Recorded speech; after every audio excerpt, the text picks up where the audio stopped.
नमस्कार, मी प्रज्ञा. न्यूज अनकटच्या प्राईम टाइम बुलेटिन मध्ये आपलं स्वागत. सविस्तर वृत्त पाहण्याआधी नजर टाकूयात काही महत्त्वाच्या हेडलाईन्सवर. जिल्हाधिकारी आयुष प्रसाद यांना जीवे मारण्याच्या धमकीचा मेल. गिर्यारोहकाची दीक्षाभूमी ते चैत्यभूमी सायकल यात्रा. जेजुरीमध्ये भरली चैत्र पौर्णिमा यात्रा. आणि चैत्र यात्रेनिमित्त दख्खनचा राजा श्री ज्योतिबाच्या डोंगरावर भाविकांची वांदियाळी. आता पाहूयात बातम्या विस्ताराने. जळगावचे जिल्हाधिकारी आयुष प्रसाद यांना जीवे मारण्याची धमकी देणारा मेल सीएमओ येथे प्राप्त झाला असून या माध्यमातून जळगाव जिल्हाधिकारी यांच्याकडे खबरदारी म्हणून मेल पाठवण्यात आल्याची माहिती समोर आली आहे. मार्च महिन्यात 3 वेगवेगळे मेल प्रशासनाला प्राप्त झाले होते. त्यात काही अधिकाऱ्यांना मारून जळगावात अशांतता पसरवू असा मजकूर लिहिला गेला होता. हे मेल आल्यानंतर जळगाव सायबर पोलीस स्थानकात याबाबत गुन्हा दाखल करण्यात आला आहे. गुन्हा दाखल करण्यात आला असून याबाबत तपास सुरू असल्याची माहिती पोलीस अधीक्षक महेश्वरी रेड्डी यांनी दिली आहे. मागच्या मार्च महिन्यामध्ये 3-4 मेल झालेले आहे. म्हणजे त्यांचे अनॅनमस मेल अलग अलग नावाने त्यांनी मेल पाठवण्यात आले होते. ही मेल आपला पोलीस स्टेशन स्तरावर काय मेल आला, काय एसपी ऑफिसला, काय ॲडिशनल एसपी ऑफिसला, काय कलेक्टर ऑफिसला देखील मेल आलेले आहे. ते मेलमध्ये असं भरपूर अधिकाऱ्यांना मारू, अशा जळगावमध्ये अशांती क्रिएट करू असं त्यांनी उल्लेख केले होते. ते मेल जरी वाचल्यानंतर काही सिरियसनेस कोणाला वाटत नाही अशा पद्धतीचं एकदम मोबम पद्धतीने त्यांनी जे कोणी दुखवलेलं, एखादी कारवाईमध्ये दुखवलेलं माणसं ज्या पद्धतीने मेल करतात तेव्हा ज्या पद्धतीनं आपल्याला लेटर्स पाठवतात त्या पद्धतीच्या त्यांच्या वाक्यरचना होत्या. ही सर्व मेल आल्यानंतर आम्ही जळगाव सायबर सेलमध्ये एक गुन्हा दाखल करण्यात आलेला आहे. त्या गुन्हा दाखल करून ते पुढील जे मेल आयडी ही मेल कुठून पाठवलेला आहे, हे मेन नेमका माणूस कोण आहे याची शोधण्याची प्रक्रिया चालू आहे. संविधानाचा अमृत महोत्सव आणि भारतरत्न डॉक्टर बाबासाहेब आंबेडकर यांच्या जयंतीनिमित्त गिर्यारोहक विनोद हरिभाऊ सुरडकर हे नागपूर दीक्षाभूमी ते मुंबई चैत्यभूमी असा 1000 किलोमीटरचा प्रवास करण्यासाठी सायकलवर निघाले आहेत. या प्रवासादरम्यान प्रत्येक व्यक्तीकडे डिजिटल स्वरूपात ते संविधान पोहोचवत आहेत. त्यासाठी विशेष असे QR बारकोड असलेले प्रचारपत्रक आणि जागोजागी स्टिकर लावण्यात येत आहे. 14 तारखेला सायकलवरून प्रवास करत चैत्यभूमीवर पोहोचून महामानवाला ते अभिवादन करणार आहेत. अवघ्या महाराष्ट्राचे कुलदैवत असलेल्या जेजुरीच्या खंडेरायाच्या चैत्र पौर्णिमेच्या यात्रेनिमित्त मोठ्या संख्येनं भाविकांनी दर्शन घेतले. सकाळी पहाटे 5 वाजता मंदिर दर्शनासाठी खुलं करण्यात आलं. खंडोबाच्या मंदिरातील गाभाऱ्यामध्ये फुलांची आकर्षक सजावट करण्यात आली होती. आज दिवसभरात साधारणतः 1 ते 1.5 लाख भाविक खंडोबाचं दर्शन घेतील असा अंदाज मंदिर प्रशासनाच्या वतीनं व्यक्त करण्यात आलाय. चैत्र पौर्णिमेच्या दिवशी भगवान शंकराने खंडोबाचा अवतार धारण केला म्हणून ही यात्रा भरत असते. मी बाळकृष्ण दगडोबा जिढभाई, खंडोबा देवाचे पुजारी. या मंदिरामध्ये आज चैत्र पौर्णिमा ही यात्रा मोठ्या प्रमाणामध्ये भरली जाते. सर्वात मोठी ही यात्रा आहे. या शंकराने खंडेरायाचा अवतार घेतला आणि खंडेरायाने मार्तंड भैरवाचा अवतार घेऊन मणी आणि मल्ल दैत्यांशी युद्ध केलं. त्यांचं नाव पडलं खंडोबा. ही खंडोबाची सर्वात मोठी यात्रा आहे. या यात्रेमध्ये भंडार खोबरं हे दवणा या देवाला फ्री आहे. कोल्हापुरातील दख्खनचा राजा श्री ज्योतिबाची चैत्र पौर्णिमा यात्रा आज मोठ्या भक्तिमय वातावरणात आणि चांगभलच्या गजरात गुलाल खोबऱ्याची मुक्त उधळणी संपन्न झाली आहे. यावेळी ज्योतिबा डोंगर भाविकांसाठी गुलाल खोबऱ्यांनी अक्षरशः न्हाऊन निघाल्याचं पाहायला मिळाले. याच ज्योतिबाच्या यात्रेची ड्रोन दृश्य खास न्यूज अनकटच्या प्रेक्षकांसाठी. बातमीपत्रात वेळ झाली छोट्याशा विश्रांतीची. लगेचच परत येऊया. तोपर्यंत पाहत राहा न्यूज अनकट. ऐतिहासिक वारसा लाभलेला मराठ मुलूक महाराष्ट्र. या महाराष्ट्राला विविध रंगी छटा आहेत. साहित्य, कला, पर्यटन, नृत्य, भाषा, संत परंपरा अशा विविधतेने तो नटलेला आहे. हीच गौरवशाली विविधता जपत सुवरंग मराठी केवळ महाराष्ट्राच्या सांस्कृतिक संहितेपुरते मर्यादित न राहता समकालीन नवकल्पनांवर आधारित कार्यक्रमांद्वारे मराठी मनोरंजन विश्वात स्वतःची एक अनोखी जागा निर्माण करत आहेत. मराठी मनोरंजन क्षेत्रातील उत्तम दिग्दर्शक, लेखक आणि निर्मात्यांच्या प्रतिभेचा पुरेपूर वापर करून मनोरंजनाचा आगळा वेगळा रंग उधळण्यास आम्ही सज्ज आहोत। स्वरंग मराठीचे उद्दिष्ट मराठी मनोरंजन क्षेत्रामध्ये मनोरंजनाची वहिवाट सोडून रूढीवादी पद्धती तोडून मनोरंजनाचा समृद्ध अनुभव प्रदान करून देण्याचा आहे। म्हणूनच यात विविध पद्धतीचे मनोरंजक आणि माहितीपूर्ण कार्यक्रम स्वरंग मराठीवर बघता येतील। शेवटी एकच, धकाधकीच्या जीवनात धांगडधिंगा करण्यापेक्षा बसूया, हसूया, गाऊया, जगूया। नाती गोती श्रावण मोती गावामधले जिवंत रंग, नाती गोती श्रावण मोती गावामधले जिवंत रंग। चला जोडूया, चला पाहूया, जशी संस्कृती तसा स्वरंग। बातमीपत्रात पुन्हा एकदा सर्वांचं स्वागत। आता पाहूयात उर्वरित काही महत्त्वाच्या घडामोडी। भक्तांचे श्रद्धास्थान असलेल्या पवनपुत्र हनुमानाच्या जन्मोत्सवासाठी नाशिकच्या अंजनेरीमध्ये भाविकांनी मांदियाळी केली आहे। सकाळी होणाऱ्या जन्मोत्सवासाठी रात्रीपासूनच भक्तांच्या रांगा लागल्यात। 5 किलोमीटरचा डोंगर चढून हनुमान जन्मोत्सवासाठी भक्त अंजनेरी मंदिरात रात्रीपासूनच दाखल झालेत। रात्रीची वेळ असल्यानं मशाल टेंभे लावून भाविकांनी मार्गक्रमण केलंय। अंजनेरी पर्वतावर माता अंजनी आणि हनुमानाचे अस्तित्व असल्याचं बोललं जातं आणि येथूनच सूर्याला गिळण्यासाठी हनुमानानं उडी मारल्याची आख्यायिका आहे। भंडारा शहरातील मेंढा परिसरात भ्रूशुंड गणेश मंदिर आहे। या मंदिरात 700 वर्षापूर्वी हनुमान मूर्तीची स्थापना करण्यात आली। विशालकाय वृक्षाच्या खाली ही मूर्तीची स्थापना करण्यात आली होती, मात्र कालांतरानं तो वृक्ष कोलमडला किंवा त्याची कटाई करण्यात आली। तेव्हापासून ही हनुमानाची मूर्ती बिना छताची उभी आहे। हनुमानाची मूर्ती गदाधारी असते, मात्र भंडाऱ्यातील या मूर्तीच्या हातात गदा नाही, तर कमरेला कट्यार आणि शेपटीवर महादेवाची पिंड असून एका हातावर चंद्राची कोर आहे। या मूर्तीला अनेक हनुमान भक्तांनी छत किंवा स्लॅब टाकण्याचा प्रयत्न केला, मात्र आजपर्यंत कुणीही यात यशस्वी झालं नाही।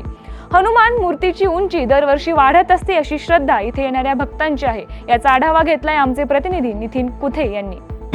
आपण सध्या भंडाराचे आराध्य दैवत मानले जाणारे भ्रूशुंड गणेश मंदिराच्या परिसरात आहोत। या परिसरात हनुमानाची मूर्ती आहे, जिला 700 वर्षाचा इतिहास आहे। गिरी गोसाई द्वारा या मूर्तीची स्थापना करण्यात आली होती आणि या मंदिराची एक आख्यायिका आहे। आपल्यासोबत मंदिराचे संचालक नीलकंठजी आहेत, जाणून घेऊया त्यांच्यासोबत।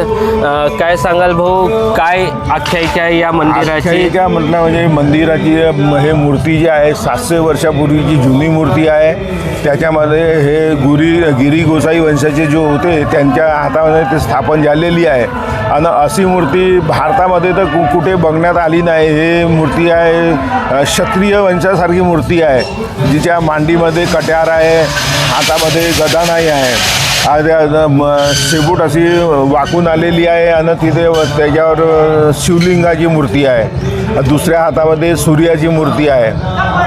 त्या पायामध्ये कीचक नावाचा जो राक्षस होता, तो कीचक नावाचा राक्षस त्या पायाखाली आहे आणि जागृत मूर्ती आहे। लोकांची मनोकामना पूर्ण होते आहे। या मंदिराचे असे सांगण्यात येत आहे की यामध्ये कोणी छत टाकण्याचा प्रयत्न केला तर ते छत बाजूला ठेवल्यासारखं रात्रभरात ते छत राहत नाही आणि दरवेळेस ते हनुमान जन्मोत्सवाच्या निमित्ताने एक कापडी छत टाकण्याच्या एक राहते, ते त्याच्यातही ते मूर्तीचा भाग ओपन ठेवतात। Nitin कुथे, news uncut, Bhandara. बीड जिल्ह्यातील केज ते कळंब रोडवर आज एक भीषण अपघात झालाय। माजलगावकडून येरमाळ्याच्या दिशेनं दर्शनासाठी निघालेली कार आणि समोरून येणारी कोल्हापूर ते हिंगोली जाणारी एसटी बस यांची माळेगाव येथे जोरदार धडक झाली आहे। या अपघातात कारमधील 4 जण गंभीर जखमी झाले असून चालकाची प्रकृती अत्यंत चिंताजनक असल्याची माहिती समोर येते। या अपघातात एसटी बसमधील 4 प्रवासी देखील जखमी झाले आहेत। अपघातग्रस्तांना तात्काळ आंबेजोगाई येथील स्वामी रामानंद तीर्थ रुग्णालयात उपचारासाठी हलवण्यात आले। मराठवाड्यात मोसंबीचे माहेरघर म्हणून पैठणचा सर्वदूर नावलौकिक आहे. मात्र या तालुक्यातील प्रसिद्ध व गोड रसेली मोसंबीला यंदाच्या पाणी टंचाईचा फटका बसलाय. पाण्याअभावी शेतकऱ्यांचं कंबरड मोडण्याची वेळ आली आहे. यंदा मोसंबीसह अन्य फळबागा जगवणं अत्यंत जिकरीचं ठरणार असून एप्रिल महिन्यातच विहिरी व कूपनलिका कोरडे पडलेले दिसत आहे. यामुळे मोसंबीसह इतर बागांचे कधीही न भरून निघणारे नुकसान सहन करण्याची वेळ शेतकऱ्यांवर येऊन ठेपली आहे. 11 वर्षे झाले आम्हाला मोसंबी लावून. आम्हाला त्याच्यात रुपया घाडाना काही व्हायना. आम्ही तुम्हाला सांगतो टँकरने पाणी टाकलं. एक टँकर 12,000 आणि 4,000 रुपये 7,000 रुपये आम्हाला असं पाण्याचं आम्ही 2 वर्षे पाणी भरलं. पाण्यामुळं भाई आम्ही आता लोक झाडं जगिले आम्ही वाचले. तोडाची येळ आली सुकले. पहा तुम्ही येऊन असे 1,000-1,200 जर झाड तोडायचं आणि फेकायचं म्हणलं काय करा शेतकऱ्यांनी. 1 रुपयाचा विमा भरला 1 रुपया बी आला नाही. शासन म्हणतं हे देऊ काही रुपया बी नाही अनुदान बी नाही. काय करणार आहे शेतकरी. आत्महत्या करायची बारी आली शेतकऱ्याची. असे जर मोसंबीचे झाडं तुटायला लागल्यावर 12 वर्षापासून जर फळं हे करायचं म्हणलं काय करायचं. पैठण तालुक्याला आम्हाला पाणीच नाही या पट्ट्यात. आम्ही सारे कोरड होऊच आहेत शेतकरी. खाय बाजरी जाय नाही इकडं. बातमीपत्रात वेळ झाली आहे छोट्याशा विश्रांतीची. लगेचच परत येऊयात. तोपर्यंत पाहत रहा न्यूज अनकट. ऐतिहासिक वारसा लाभलेला मराठ मुलूक महाराष्ट्र.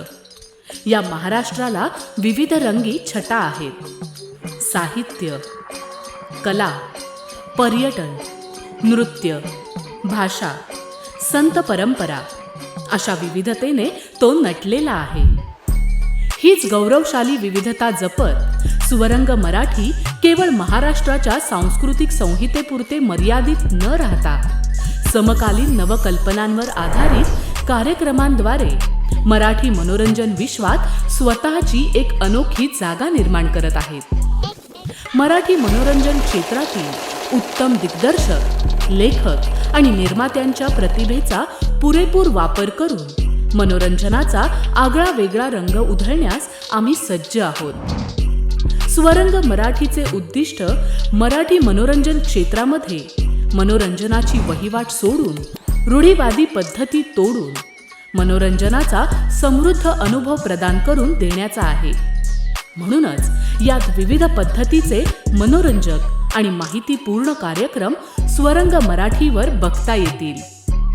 शेवटी एकच, धकाधकीच्या जीवनात धांगडधिंगा करण्यापेक्षा बसूया, हसूया, गाऊया, जगूया. नाती गोती श्रावण मोती गावामधले जीवंत रंग. नाती गोती श्रावण मोती गावामधले जीवंत रंग. चला जोडूया, चला पाहूया, जशी संस्कृती तसा स्वरंग. बातमीपत्रात पुन्हा एकदा स्वागत. आता पाहूयात उर्वरित काही महत्त्वाच्या घडामोडी. खरबुजाच्या बाजारभावात मोठी घसरण झाल्यानं बीडमधील शेतकरी अडचणीत सापडलेत. पंधरवड्यापूर्वी किलोला 23 रुपये दरानं विकले जाणारे खरबुजाला आज केवळ 12 रुपये प्रति किलो भाव मिळत आहे. या घटलेल्या दरामुळे शेतकऱ्यांना लागवडीवरचा खर्चही परत मिळणं कठीण झाले. त्यामुळे खरबूज उत्पादक शेतकरी आर्थिक संकटात सापडलेत. रमजान महिना लक्षात घेऊन अनेक शेतकऱ्यांनी मोठ्या प्रमाणावर खरबुजाची लागवड केली होती. मात्र अपेक्षित मागणी न मिळाल्यानं आणि बाजारात मोठ्या प्रमाणात आवक वाढल्यानं भावात मोठी घसरण झाली आहे. कत्रे राजेभाऊ, राहणार मशेवाडी, तालुका जिल्हा बीड. काय सध्या परिस्थिती खरबुजाची? खरबुजाचे पहिलं 1.5 एकर होतं, ते 20, 22, 23 रुपयापर्यंत गेलं. आणि आता उन्हाळ्यात पाणी घालून 1.5 एकर आणलंय, ते आता 10-12 रुपये भाव चालू आहे त्याला. आणि असं पाणी इतकं घालून शेती करायची म्हणल्यानंतर समजायचं कसं परवडायचं. काय मजूर घरी किती आहेत? काय घरी 5 जण आहेत आम्ही, आणि बाहेरले 300 रुपये रोज आणि बाकीचे लेबर. कुठं मार्केट? मार्केट ह्याला सोलापूरला. जालन्यात शेतकऱ्यांच्या कर्जमाफीसाठी रयत क्रांती शेतकरी संघटनेनं निदर्शने केली आहे। जालन्याच्या घनसांगवी तहसील कार्यालयासमोर रयत क्रांती शेतकरी संघटनेच्या पदाधिकाऱ्यांनी आंदोलन करत शेतकरी कर्जमाफीची मागणी केली आहे। महायुतीनं विधानसभा निवडणुकीपूर्वी शेतकरी कर्जमाफी करण्याचं आश्वासन दिलं होतं, मात्र अद्यापपर्यंत महायुती सरकारनं शेतकरी कर्जमाफी केली नाही। त्यामुळे शेतकऱ्यांची सरसकट कर्जमाफी करण्यात यावी या मागणीसाठी जालन्याच्या घनसांगवी तहसील कार्यालयासमोर रयत क्रांती शेतकरी संघटनेनं आंदोलन केलंय। यावेळी जोरदार घोषणाबाजीनं परिसर दणाणून गेलाय। बीडच्या अंबेजोगाई तालुक्यातील सायगाव येथील दलित वस्तीचा निधी संगनमत करून इतरत्र वळवण्यात आल्याचा आरोप होत आहे। समाज कल्याण विभागाच्या अंतर्गत सायगावसाठी मंजूर करण्यात आलेला तब्बल 7 लाख रुपयांचा निधी दलित वस्तीत खर्च न करता इतर ठिकाणी वापरण्यात आल्यामुळे येथील दलित बांधवांमध्ये तीव्र नाराजी निर्माण झाली। या प्रकरणावर नागरिकांनी तीव्र प्रतिक्रिया नोंदवत चौकशी करून दोषींवर कडक कारवाई करण्याची मागणी केली आहे। ग्रामविकास अधिकारी यांनी देखील या संदर्भात चौकशी करून दोषींवर योग्य ती कारवाई केली जाईल असं आश्वासन दिलंय। गावामध्ये संबंधित सरपंच, ग्रामसेवक आणि त्यांचे काही सदस्य यांनी सायगावमध्ये आंबेडकर नगर असा म्हणून दलित वस्ती म्हणून ठराव घेतला, परंतु ते ठराव घेत असताना आंबेडकर नगर नेमकं सायगावमध्ये कुठं आहे आणि जी रोड बनवायचा आहे त्याचं लोकेशन ठरावामध्ये घेतलं नाही। एक ठराव बनावट ठराव पारित करून त्यांनी अधिकाऱ्याकडे पाठवला आणि त्याचे पैसे मंजूर करून घेतले आणि तो रोड जेव्हा ठराव घेता एक कायदेशीर प्रक्रिया असते त्याची। ठराव घेत असताना सुरुवातीचा बिंदू, मध्यबिंदू आणि शेवटचा बिंदू ह्या 3 टप्प्यामध्ये त्याच्या आजूबाजूला सर्व दलित समाज किंवा नवबौद्ध समाज किंवा बौद्ध समाज असायला पाहिजे। अशा कंडिशन मध्ये ती रोड तुम्हाला समाज कल्याण मंजूर होत असतो, परंतु ही वस्तुस्थिती सायगावचा सरपंच, ग्रामसेवक आणि काही सदस्य ज्यांनी की ठराव सूचित केला त्यांनी सत्य परिस्थिती लपवली आणि तो जो रस्ता आहे तो भारत रस्ता, भोकरंबा रस्ता ह्या रोडवर जी की ग्रामपंचायतीच्या हद्दीत नाही आणि ज्या ठिकाणी हा रोड त्यांनी बनवलाय तिथं आंबेडकर नगर अस्तित्वात नाही। या बातमीसह वेळ झाली आहे प्राईम टाइम बुलेटिन मध्ये इथेच थांबण्याची। पाहत रहा न्यूज अनकट।